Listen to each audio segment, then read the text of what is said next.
By 1945, Europe is reduced to fire and rubble.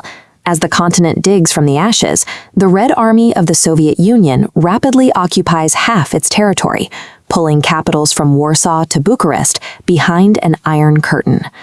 The United States emerges from the Second World War as the dominant military force on Earth. Yet inside Washington, there is a glaring blind spot. The United States government knows almost nothing about Moscow's secret strategic plans. During the war, America relied on a scrappy, amateur intelligence network that mostly dropped agents behind enemy lines to sabotage Nazi supply chains. Moscow's deep, disciplined KGB networks easily ran circles around them. American leaders realized that industrial might means very little if you cannot see your enemy.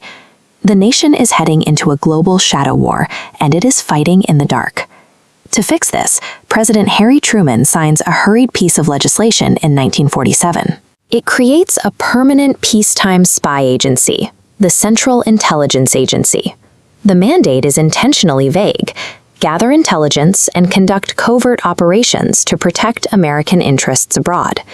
In its earliest days, the CIA tries to play the traditional espionage game. They train human assets and parachute them directly into Soviet-held territory. During one of their first major attempts, a team of Ukrainian operatives drops into the dark. The drop is doomed before the plane even leaves the runway. One of the mission's key handlers is secretly a Soviet informant.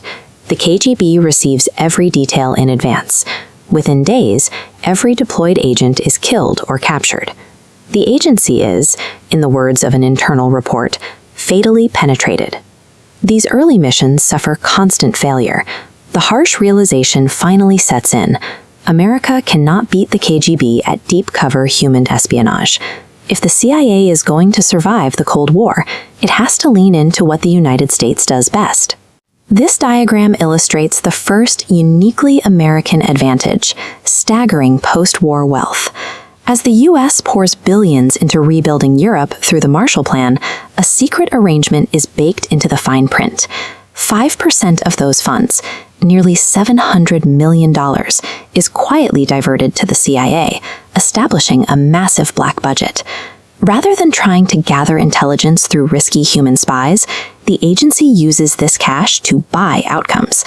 They funnel the money to bribe foreign politicians, fund friendly labor unions, and print targeted propaganda across European cities. This financial tactic faces its first major test in 1953. Iran's Prime Minister, Mohammad Mossadegh, nationalizes his country's oil reserves, alarming Western powers. A CIA officer slips into Tehran with over $1 million. He pays off newspaper editors, buys the loyalty of parliamentarians, and hires mobs to flood streets. The government collapses, and the Shah is restored to power. In Langley, the operation is celebrated as a masterpiece.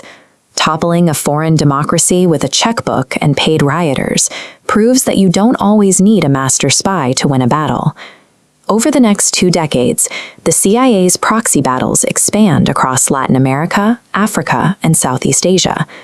Bribing foreign officials and outfitting rebel militias requires mountains of untraceable cash, far exceeding what the official government budget allows.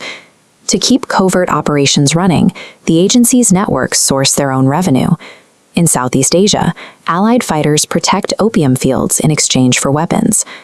By the 1980s, in Central America, the CIA's infrastructure occasionally looks the other way or directly facilitates cocaine traffickers moving north, as long as the profits fund anti-communist Contra rebels. To hide and move these vast sums, the CIA relies on institutions like BCCI. Operating out of Luxembourg and Pakistan, this global bank provides the perfect web of shell companies to invisibly launder billions in dirty money, paying informants and funding black market arms deals without leaving a paper trail. Generating their own illicit funding untethers the CIA from congressional oversight. The agency morphs into an independent entity, running its own foreign policy, unbound by the law or democratic process it was built to protect. While cash can buy governments, it cannot peer inside a Soviet weapons facility. As the nuclear threat escalates, Washington urgently needs precise intelligence on Moscow's military capabilities. But sending deep cover agents to photograph these sites is practically impossible. The solution comes from American aerospace engineering. Partnering with Lockheed's Skunk Works, the CIA develops the U-2 spy plane. With massive, glider-like wings, it cruises at 70,000 feet, safely out of reach of any Soviet radar or interceptor missile. Carrying state-of-the-art cameras in its belly, the U-2 operates as a pilot-controlled satellite. A single high-altitude flight brings home rolls of film detailed enough to identify objects 2 feet wide from 13 miles up, entirely redrawing the Pentagon's threat maps. The U-2 cements a defining doctrine for the agency.